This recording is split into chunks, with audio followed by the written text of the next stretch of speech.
la hepatitis por alcohol y en el siguiente caso ahora los tumores de hígado. ¿Sí? Ya se describió en el año 1700 por el doctor en Inglaterra, que vio que había hígados cirróticos en pacientes que eran bebedores de bebidas de licor espirituoso, y la mayoría de los daños que veían en el hígado se atribuían directamente al alcohol, pero después se vio que también puede ser secundario a todos los efectos nutricionales que produce el alcoholismo. Y finalmente se comprobó que el daño directo del alcohol puede estar relacionado o no a lo que dice la dieta de los pacientes alcohólicos. Los alcohólicos en el estadio final ya no pueden absorber nutrientes por el daño hepático y también gastan todo su dinero en alcohol en comida. Entonces, por eso digo que es el efecto directo del alcohol sobre el hígado el principal responsable de las patologías que vamos a ver.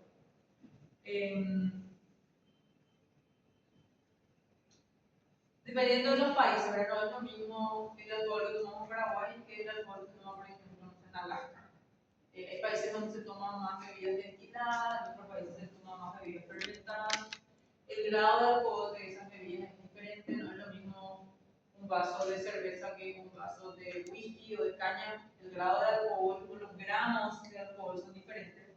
Entonces, dependiendo de en qué país estamos, es diferente la cantidad de alcohol per cápita para llegar al alcoholismo, pero se calcula que 80 miligramos de alcohol por más de 10 años es una medida que suele desencadenar ya una cirrosis hepática. En los pacientes cirróticos, generalmente cuando se hace la historia clínica, se llega a la conclusión de que ellos consumen entre 160 a 220 gramos de alcohol por día. Esas cifras son menores de las mujeres, o sea, las mujeres con menos gramos de alcohol te pueden llegar a cirrosis. El hígado de las mujeres se intoxica peor o de manera más dificultosa el alcohol, entonces con grados menores en las mujeres se llega a un hígado cirrótico. Y se vio que aproximadamente el 15% de los pacientes alcohólicos tienen ya un grado de cirrosis. Entonces, el consumo de alcohol en Estados Unidos, más o menos casi el 70% de la población mayor de 18 años consume alcohol, ya sea de forma social o algunos ya por patología del alcoholismo, que corresponde al 7% más o menos de la población, que son 14 millones de estadounidenses, son ya alcohólicos. El alcohol causa 200.000 muertes al año, generalmente por accidentes de tránsito o los efectos del alcohol. Y aquellos pacientes que mueren por cirrosis, de 10 pacientes, 4 son pacientes con cirrosis alcohólica. El resto son pacientes que mueren con cirrosis y otras causas. Bueno, la hepatopatía alcohólica tiene 3 patologías que van, vamos a decir, que pasan de un lado a otro, que son la esteatosis o cambio graso, que es la lesión reversible que ya habíamos visto en pato 1, que es esa lesión que se da porque el hepatocito no puede metabolizar los ácidos grasos, entonces acumula ácido graso en forma de triacilgliceridos, ¿se acuerdan? Y el hígado va a estar aumentado de tamaño, el hígado normal va a estar más amarillo, más naranja, y los hepatocitos parecen adipocitos que tienen una enorme vacuola de lípidos en el citoplasma. Y una vez que el hepatocito lesionado se recupera, empieza a desintoxicar, empieza a unir con las apoproteínas, empieza a formar las lipoproteínas y vuelve a su arquitectura normal. ¿Sí? Recuerden que el hígado graso o cambio graso o estatosis, es un cambio reversible. Se puede ver en pacientes con estatosis que va a haber una leve fibrosis en vena central, que se suele ver en los pacientes que sufren este daño continuo del alcohol, que lesiona los hepatocitos. Entonces, una forma de soportar la lesión, a veces por una forma reactiva de las células de Ito, que son las células estrelladas que están en el espacio de Nice, que empiezan a producir colágeno y a veces forman colágeno alrededor de la lesión, pero es una leve fibrosis. Cuando el paciente consume cantidades exageradas de alcohol, puede desarrollar una lesión hepática aguda severa que se llama hepatitis alcohólica. Esa hepatitis alcohólica producen necrosis de hepatocitos, algunos hepatocitos mueren porque la lesión es muy severa, son intoxicaciones por alcohol, con alcohólico, etc. Pueden desencadenar en una hepatitis alcohólica. El paciente presentará, aparte de hepatocitos muertos, puede presentar un infiltrado inflamatorio, un anillo neutrófilo hasta el hígado, van a llenar el espacio lobulillar, van a estar entre las clavículas de hepatocitos. Algunos hepatocitos lesionados van a mostrar hexahialina de Mallory o cuerpo de Mallory, que son unos filamentos de citoqueratina, citoqueleto, que se precipitan y forman un material que es eosinófilo, que va a ser hialina, o se llama hialina de Mallory, también el cuerpo de Mallory. Y los demás hepatocitos tienen esos cambios de lesión reversible, que es el cambio brazo-hígado. El paciente se interna, suero, se hidrata, le hace cansancio su hígado y se recupera. ¿Sí? Normalmente son lesiones reversibles. En cambio, que el paciente con estenosis larga, que persiste en el ámbito alcohólico, se sigue lesionando, sus células se van a lesionar, llega un momento en que se lesionan las células, ya no se regeneran y se reemplazan por tejido conjuntivo.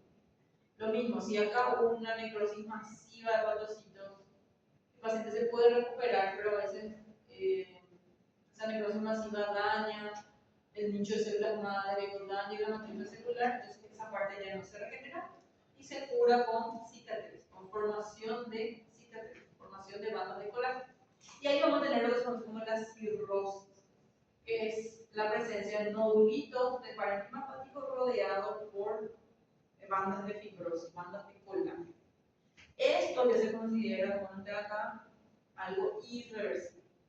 El libro menciona que el paciente con cirrosis ya tiene esos nódulos de regeneración rodeados por bandas de colágeno. Si deja de tomar, puede disminuir el espesor de las bandas de colágeno.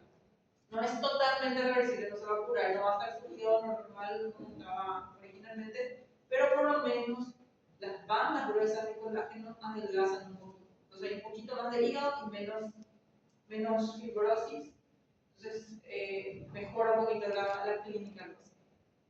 Entonces, entre estas tres patologías, el paciente con una hepatopatía alcohólica puede presentar hígado graso. Ese hígado graso puede a veces ser una hepatitis, cuando los globulados los extremos, o de un hígado sano a una intoxicación aguda, como tener una hepatitis alcohólica, o ambos, el hígado graso o la hepatitis pueden evolucionar a una cirrosis. Entonces son tres patologías que vamos a ver hoy. El hígado graso, la hepatitis alcohólica, que tenemos que diferenciar de la hepatitis, vamos a ver la siguiente clase, la hepatitis viral, y la cirrosis del esófago. ¿Sí? Entonces vamos a empezar con el primero, que es el hígado graso.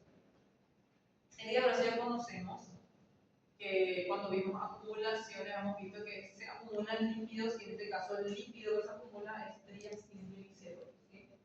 Entonces, la patogénesis no está muy bien aclarada, es reversible con la abstinencia. El efecto del alcohol incluye aumentar la síntesis de ácido graso, entonces el hígado tiene más ácido graso que tiene que conjugar. Aparte de eso, el alcohol disminuye la oxidación de los ácidos grasos en las mitocondrias, entonces eso hace que los ácidos grasos no se puedan conjugar, y eso, el aumento de la síntesis más la disminución de la oxidación, hace que tengamos más ácido graso y entonces empiezan a empaquetar en forma de triacilgliceroles que se acumulan en el citoplasma. Y también hay una alteración de la liberación de las lipoproteínas. Los ácidos grasos tienen que conjugarse con las apoproteínas para formar las lipoproteínas, no se pueden formar. Entonces acumulan ácido graso en forma de triacilgliceroles en hepatocitos. Bueno, este es el metabolismo del alcohol. ¿Sí? El alcohol se tiene que degradar, sintetizar en la célula hepática por medio de unas enzimas. ¿Sí? Tenemos la etanol deshidrogenasa que convierte el etanol en acetaldehído. ¿Sí? El acetaldehído es tóxico. Este metabolito tengo que rápidamente convertirlo en otra cosa porque esto es súper tóxico. Y para eso tenemos la aldehído deshidrogenasa que está en la mitocondria. Convierte el acetaldehído en acetato y acetilcoenzima. ¿Sí? La acetilcoenzima pues, se va a convertir en dióxido de carbono y agua. ¿Sí? Este metabolito es tóxico y esto es lo que suele dañarse en las mitocondrias de los hepatocitos cuando el sistema, el citocromo P450, etcétera, que se apaga, ¿sí? El alcohol deshidrogenasa está en el citosol. Hay otras enzimas que ayudan a desdoblar el alcohol, que son la catalasa, está en los peroxisomas, y la citocromo P450, que está en el retículo endoplasmático, pero solamente el 10% más se encargan estas enzimas. El 80% va a nivel del citosol. Cuando se supera la capacidad de esta enzima, se satura, tenemos nosotros la acumulación del acetaldehído, que es tóxico para la célula, le lesiona y después ya no puede metabolizar los ácidos grasos, ¿sí? Entonces, este esquemita del libro de arriba les muestra lo que está en los nitrosomas, que es el citocromo P450, el citosol, que es la principal enzima, la alcohol deshidrogenasa, y la catalasa, que está en los peroxisomas, ¿sí? El 80% ocurre en el citosol, se forma el acetaldehído, que es un compuesto tóxico para la célula, que rápidamente tiene que, a nivel de mitocondria, convertirse en ácido acético, dióxido de carbono y agua. Cuando se saturan estas enzimas, se acumula acetaldehído en el citoplasma, eso lesiona a la célula hepática y la célula hepática no puede metabolizar los ácidos grasos y empiezan a acumularse. Y se acumulan en forma de triglicéridos, ¿sí? Triacilglicéridos. Entonces, los ácidos grasos libres del plasma llegan por el sistema porta o por el kilomicrón, etc., hasta el flujo. Ahí esos ácidos grasos tienen que metabolizarse. Algunos se forman triglicéridos que se unen a la proteína y se liberan después de la circulación como las lipoproteínas. ¿Qué pasa? Cuando el metabolismo de los ácidos grasos está alterado, esta producción de triglicéridos es excesiva y no hay suficiente proteína con que conjugar. Entonces, tenemos la acumulación de los triglicéridos. Y también los ácidos grasos, con ese acetato que se produce por el metabolismo del alcohol, esos ácidos grasos tienen que después convertirse en esteroides de colesterol, fosfolípido y oxidarse a cuerpos cetónicos. Y lo que ocurre cuando hay un exceso de acetato, como vimos hace rato con el acetaldehído, esos ácidos grasos se van a seguir conjugando formando más triacilglicéridos. Entonces tenemos un exceso de ácido graso que no se puede eliminar y se acumulan en el citoplasma. Entonces, la mayoría de la grasa que se deposita en el hígado después del consumo crónico de alcohol deriva de la dieta. Y el etanol lo que hace es aumentar la lipólisis y por lo tanto la liberación de ácido graso libre hacia el hígado. Entonces, dentro del hepatocito, el etanol aumenta la síntesis de ácido graso, disminuye la oxidación mitocondrial de los ácidos grasos, aumenta la producción de triglicéridos, impide la liberación de lipoproteínas y en conjunto estos efectos favorecen la presión del hígado graso. ¿Sí? Entonces el alcohol, aparte de aumentar la cantidad de triglicéridos, también impide que los triglicéridos se metabolicen, se formen las lipoproteínas y se liberen las plantas. Entonces se acumulan triglicéridos en el hepatocito. El hígado graso es un hígado que está aumentado de tamaño, puede llegar a estar hasta 3 veces más grande de su tamaño, su peso. El peso normal del hígado es 1500 gramos. Hace poco tuvimos un paciente pero no era alcohólico, era obeso, con un hígado que pesaba 5 kilos. Sí. Era una autopsia y el hígado era un hígado graso de 5 kilos. O sea que 3 veces ahí quedó corto. Pero en este caso, el hígado graso es por un síndrome metabólico, por la obesidad y no por el alcohol. Sí están la característica es que el hígado, porque tiene lípidos, está amarillo, tiene coloración amarillenta pálida y tiene una consistencia más blanda que el hígado normal. Podemos tener micro gotitas, entonces le denominamos microesteatosis, o gotas enormes, cuando concluyen las gotitas y forman gotas enormes, le llamamos macroesteatosis. El primer sitio donde se acumulan son los hepatocitos de la zona 3, que son los hepatocitos centrolobulares, que están más cerca de la vena central. Después, de la zona 2 y último los de zona 1. Y como les dije, esas células de quito que rodean el espacio perisinusoidal pueden activarse y empezar a depositar colágeno y podemos tener esa fibrosis perivena central. Si tenemos microscopio electrónico, las mitocondrias son gigantes. Tenemos hiperplasia reticuloplasmático liso. Y tenemos en aquellos pacientes que tienen una intoxicación aguda de dosis excesivas que son dosis tóxicas ya de alcohol, disminuye la oxidación y también disminuye el metabolismo de todas las demás drogas. Y ahora no solamente se puede el alcohol, tenemos el hígado graso con la esteatosis no alcohólica, ENA. En este momento en Estados Unidos, la principal causa de cirrosis no es el alcohol, es la obesidad. Y pacientes con síndrome metabólico, una obesidad que desarrolla el hígado graso, después hacen lo que antes se llamaba cirrosis criptogénica, no sabemos el origen, ahora se le atribuye a este síndrome metabólico, desarrolla después una cirrosis. ¿Sí? También se ve en pacientes obesos, con diabetes mellitus, también se ve en pacientes que consumen esteroides, también se ve hígado graso no alcohólico en desnutrición calórico-proteica, niñitos que tienen marasmo, Kwashiorkor puede presentar un hígado graso. Y también hay una patología que se ve en el embarazo, se llama hígado graso agudo del embarazo, que puede ser fatal y que sucede en embarazadas que tienen un síndrome, se llama síndrome HLL, donde tienen hipertensión, tienen un síndrome metabólico y pueden tener un hígado graso, que incluso puede causar una falla hepática. Acá tenemos para comparar el hígado normal, en este marrón rojizo, porque las células tienen muchas mitocondrias, entonces eso le da color así. La parte está muy vascularizada porque tenemos los sinusoides. Y el córtex tiene esta coloración marrón homogéneo.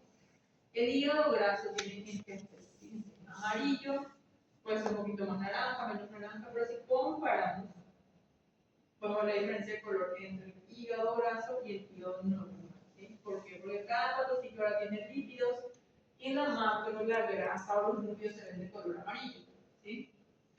Y en la micro no se colorea, no se ve como un espacio claro, transparente. ¿Sí? Acá tenemos la microscopía, fíjense, son vacuolas de lípido, esto va a ser una macrovesicular. Gotas enormes que confluyen y que ocupan la mayor parte del citoplasma del hepatocito. Dijimos, esta es una lesión reversible. El paciente deja de consumir alcohol, el hígado se recupera y el hepatocito vuelve a su forma normal, su tamaño normal. ¿Sí?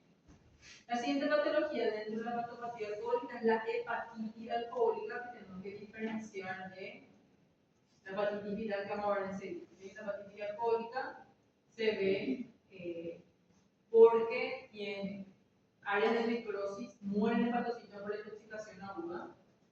Generalmente los hepatocitos que mueren son los que están cerca de la vena central.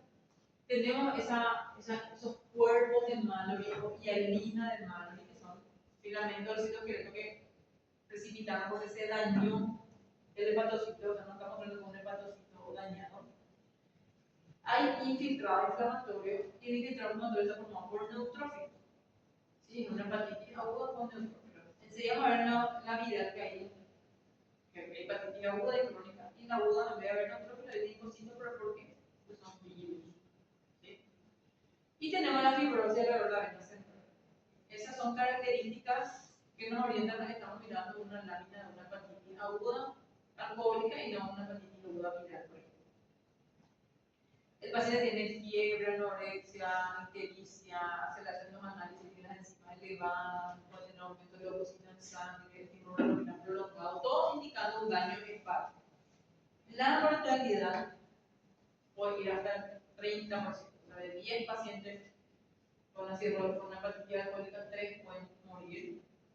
Y de estos pacientes que tienen episodios de hepatitis alcohólica, hasta un tercio, o sea, 30% de los pacientes va a cirrosis.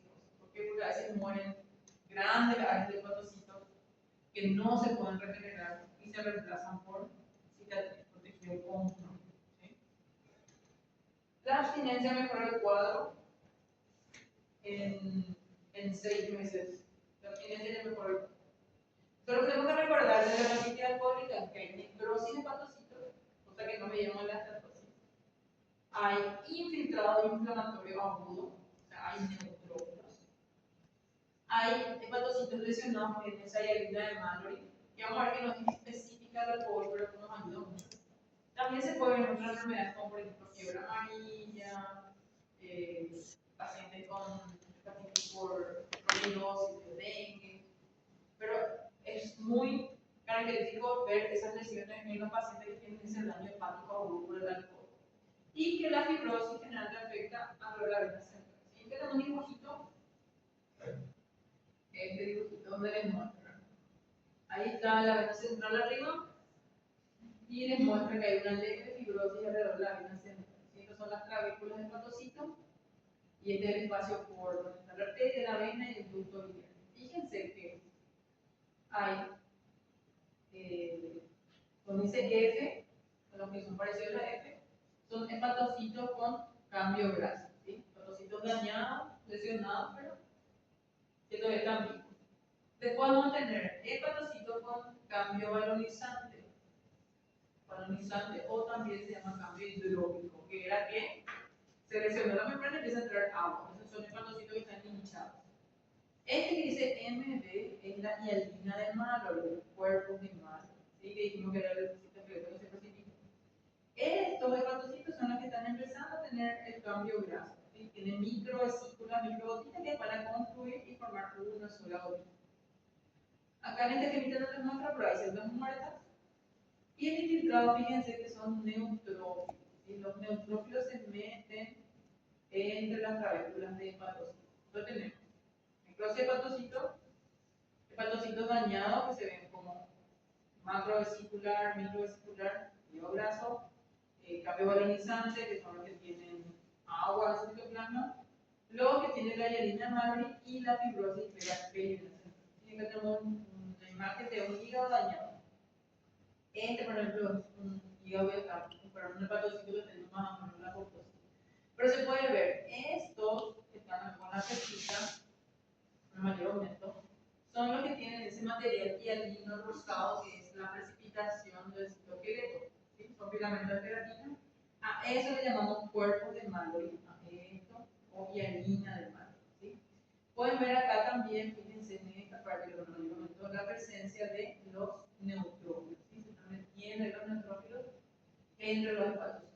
Y algunos, como este, por ejemplo, está enorme, gordo, hinchado, lleno de agua, que es el cambio balonizante. ¿Sí? Está hinchado, un cambio hidrógeno. Estas son características de una hepatitis alcohólica. Este material hialino corresponde a lesión del citoesqueleto, que se llama hialina de Mallory o cuerpo de Mallory. ¿Sí? Es muy característico de otra imagen, muy característico de la hepatitis alcohólica, pero como se puede ver también con una fiebre amarilla. Fíjense, este material eosinófilo, esa es la hialina de Mallory. Este es un hepatocito con cambio graso. ¿Sí? Entonces, son hepatocitos lesionados, lo que estamos viendo es el tipo de lesión que sufrieron. Esta es una lesión reversible, esta es una lesión que generalmente ya no nos revive. ¿Sí? Es la lesión del citoesqueleto. Por último, tenemos el estadio final, ya irreversible, que es la cirrosis. La cirrosis alcohólica ocurre en más o menos 15% de los pacientes que son alcohólicos y es una lesión irreversible, aunque el libro dice que si el paciente se abstiene de beber alcohol, el espesor de las bandas de colágeno puede disminuir, pero no desaparecer, no revierte totalmente. Vamos a ver que lo que queda de parénquima hepático tiene los cambios de lesión por alcohol. O sea, vamos a ver que algunos tienen hepatocitos con cambio graso, o hialina de Mallory, con algunos neutrófilos, y con una hepatitis. Y la secuencia así es teatrosa. Hepatitis hígado graso no siempre ocurre. Puede ser que de un hígado graso directamente pase a una cirrosis sin haber tenido nunca ningún episodio de hepatitis. Puede ser que tenga una hepatitis y de ahí a una cirrosis sin nunca haber tenido un hígado graso previamente. O sea, no se cumple sí o sí esa secuencia. Pero lo más frecuente es que sí que el paciente tenga un hígado graso por el consumo de alcohol, que a veces esas exacerbaciones por causen intoxicaciones agudas a cuadros de hepatitis y que después con los años llegue hasta la cirrosis. Pero la cirrosis se caracteriza por que tiene fragmentitos de hígado que sobraron, que no murieron, que se llaman nódulos de regeneración. Y nódulos de regeneración. Esos hepatocitos pueden ser micronódulos o macronódulos dependiendo del tamaño. Si los nódulos son chiquititos, de unos 3 milímetros, la cirrosis se considera micronodular, que es lo que se suele ver en el alcoholismo. En la cirrosis micronodular, un nódulo de regeneración está constituido única y exclusivamente por hepatocitos. Hepatocitos que están regenerados, algunos están lesionados, que se puede ver tienen hígado graso, o sea, cambio graso. Pero no vemos venas centrales, espacio corta, ninguna otra estructura que no sea en hepatocitos.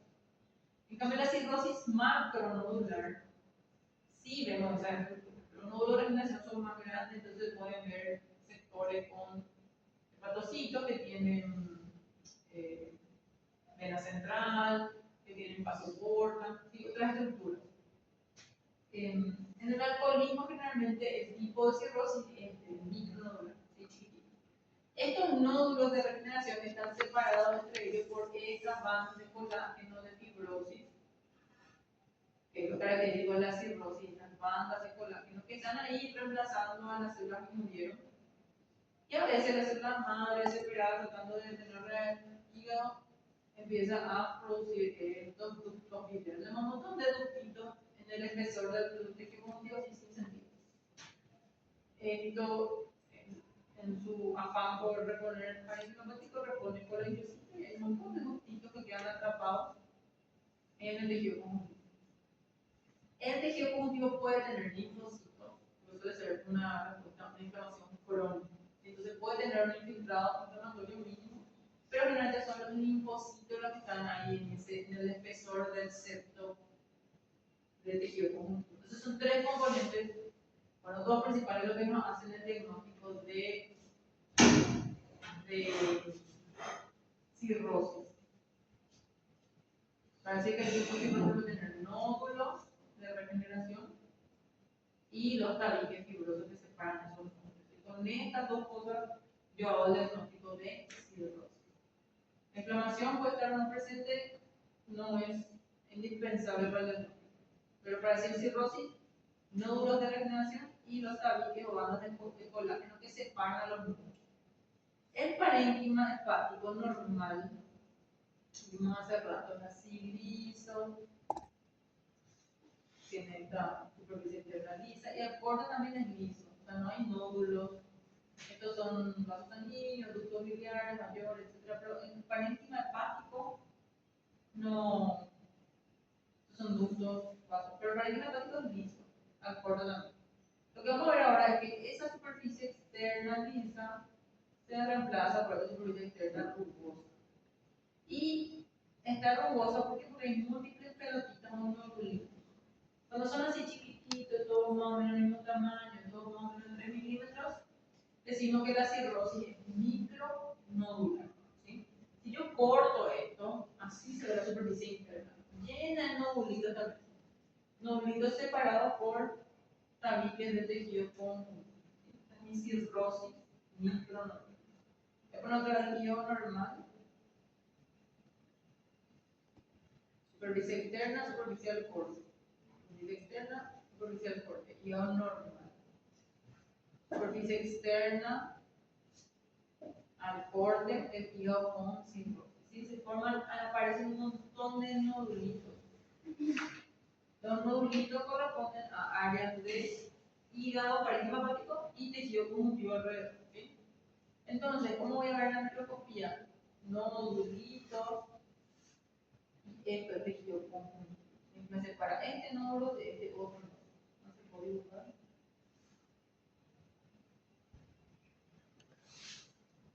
Este es un nódulo. Hay detrás de otro nódulo, detrás de otro nódulo, hay otro nodulito. Y esto que está acá tejido conjuntivo. Si yo pongo mayor aumento, la parte se ven las lucecitas de los puntitos. Todos los puntitos son linfocitos, ¿sí? Hay un puntito, la persona madre tratando de reemplazar el tejido que se perdió, hace dos puntitos que quedan, y estos son los linfocitos, ¿sí? Si yo miro macropuntos, tenemos un poco pixelado, voy a ver que algunos hepatocitos tienen cambio graso, ¿sí?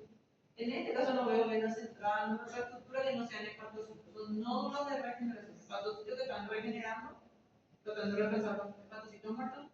Esta parte que ya no puedo reemplazar hepatocitos muertos tiene cicatriz, ¿sí? Esa es la característica de la cirrosis que tenemos, nódulo de regeneración y tabique de tejido conjuntivo. Si queremos ver mejor, le hacemos una distinción especial para el colágeno, que es el tricrómico, ¿sí? Hay dos tipos de tricrómico, tricrómico de Mallory y tricrómico de Mason, que va a colorear al colágeno en azul o a veces medio verde agua. En este caso en azul, fíjense, este es un nódulo que está rojo níquido, está posible mejor dicho. Están en nodulitos separados por tabique de tejido conjuntivo, ¿sí? Esto se puede ver que el citoplasma pálido por el cambio de graso, ¿sí? Fotocito lesionado. Y el tejido conjuntivo que separa en nodulito. Tenemos otra imagen, esta es la superficie externa y los nodulitos. Y este es el corte con tricrómico, ¿sí? Nódulos de regeneración, y todo lo que está en azul es tejido conjuntivo, separado por tabique de tejido conjuntivo. La cirrosis, no sé si ya dieron clase de cirrosis, vamos a dar una clase que inclusive se divide en micro y macronodular dependiendo del tamaño de estos nodulitos de regeneración. Generalmente en el alcohol los nodulitos son así, chiquititos, micronodulares, en milímetros, y en otras patologías, como vamos a ver otro hepatitis C, hepatitis B, que pueden ir a la cirrosis también, los nódulos son macronódulos, son grandes, ¿sí?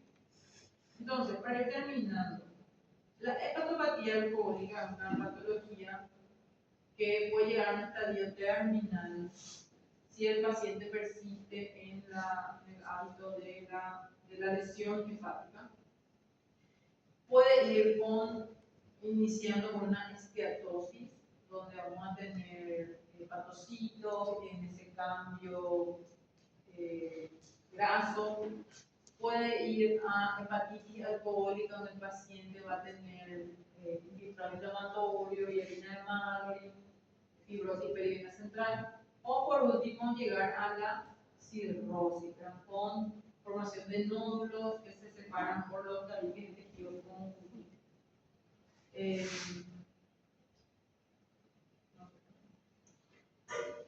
Entonces, la evolución a largo plazo es variable. La sobrevida de 5 años en aquellos pacientes que dejan el hábito de consumir alcohol, que no tienen ascitis, que no tienen ictericia, que no tienen hematemesis, es del 90%. Pero si los pacientes persisten en el hábito de consumir alcohol, se reduce a solamente el 50% de la sobrevivencia. O sea, que si el paciente continúa con el consumo de alcohol, habiendo tenido ya una hepatopatía alcohólica, 5 de cada 10 pacientes fallecen a los 5 años, solamente 5 sobreviven. La ictericia se ve por el fallo hepático, porque ya se altera también el metabolismo de la bilirrubina. La ascitis se ve por el síndrome nefrótico, por la pérdida de proteínas, porque el que produce proteínas es el plasma del hígado, produce principalmente albúmina. Cuando el hígado está dañado, no se produce albúmina, entonces disminuye la presión osmótica a nivel del plasma, y eso hace que se escape líquido, generalmente se escapa el líquido a nivel abdominal, se tiene ascitis. Puede tener otros derrames, pero no tiene ascitis por esa hipoproteinemia. Pueden tener, vamos a ver enseguida, alteración de la coagulación, porque no se producen los factores de coagulación que se producen en el hígado. Puede tener el tiempo de gestación prolongado, justamente como se producen a nivel hepático esas proteínas. Puede tener déficit de vitamina K, infección en repetición, porque los factores de complemento que se producen en el hígado se producen por la infección hepática. Y la hematemesis es vomitar sangre.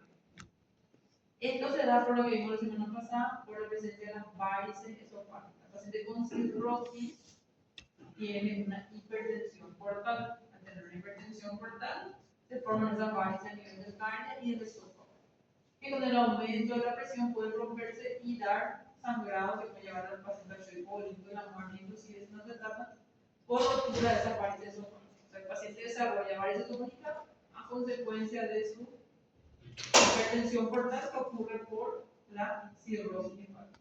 ¿Sí? ¿De qué puede morir un paciente alcohólico?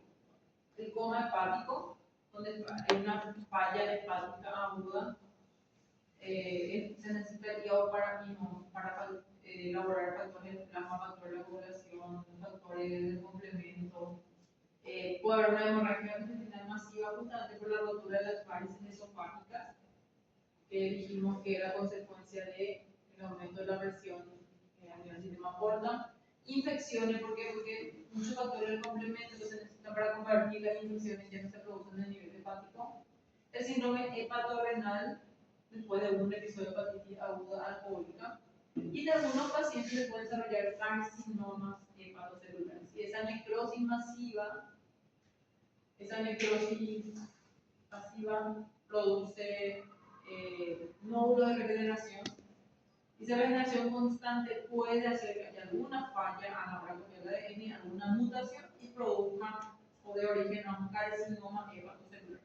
Entonces, el paciente alcohólico, si no se muere antes por su hepatopatía alcohólica, puede llegar a desarrollar un carcinoma hepatocelular, ¿sí? Que vamos a ver la semana que viene, los tumores de hígado, ¿sí?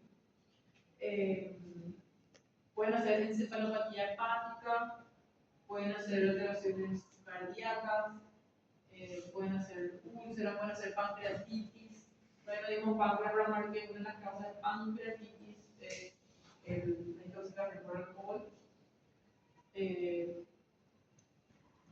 Entonces, el paciente con alcoholismo puede tener múltiples complicaciones, estas son las más frecuentes. ¿Sí? Entonces, para terminar, recordar que la patología alcohólica es un trastorno crónico y que puede cursar entre tres patologías que son la estatosis, el hígado graso, la hepatitis alcohólica o la fibrosis progresiva que llega a cirrosis.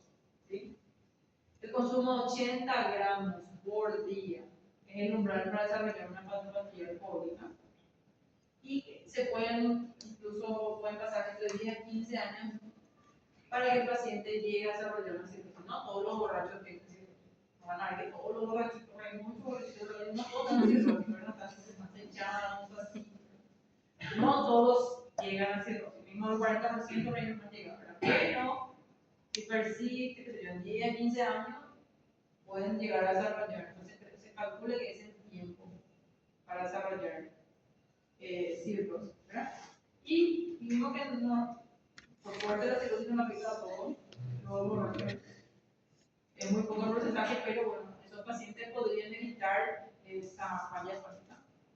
Y si hay cirrosis, muchas veces la cura es un trasplante hepático, muy donante.